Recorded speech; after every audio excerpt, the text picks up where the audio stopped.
I want to encourage someone to pray for the President of the United States. I said it.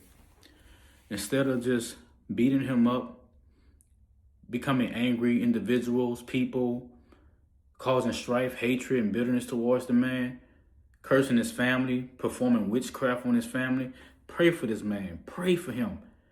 Because he's still being used by God regardless of what you people think. And you have to know that, this is his season. God is using this man in this season to get certain things done in this country. I don't agree with everything Trump do. But what I do know is that if I disagree with people, if I disagree with a person that's in big leadership like Donald Trump, I'm going to pray for this man. I'm going to ask that God soften the heart of this man, change certain things, change his heart posture. What we can't do as believers and Christians and people who say they love Jesus is persecute and beat up people God has in charge right now. You may not like his politics, you may not like what he do, but right now in this season, this is what God has him at. This is his place right now. And as believers, we need to pray. We need to pray. The scripture says to pray without ceasing. So the moment we stop praying, the moment the friction begins to happen in the spirit, the enemy begins to attack our minds, our hearts, and our intentions. So as a believer, our goal is to pray. Our goal is to bring the body together, because right now we living in such a nation that's separating themselves, good versus evil, evil versus good. And right now God is saying, speak my word only. The very thing that agitates you, the very thing that tempts you, that's what you minister to.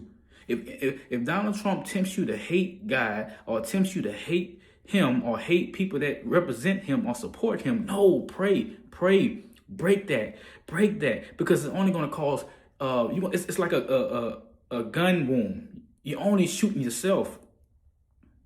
You're only self-inflicting yourself. You're only bringing drama, stress to yourself. So God is saying, pray for your enemies. And for those of you who support Donald Trump, try your best not to idolize him. Thank God that he's used somebody with a strong backbone to get this country back in order and to get other world nations back in order. But overall, don't allow the enemy to use your mind to idolize Donald Trump, and don't allow the enemy to use your mind to hate Donald Trump. Pray for your enemy. Pray for the very person that you support. And watch what God do. Prayer is strong, and right now we need it in this season, and we need it in this country.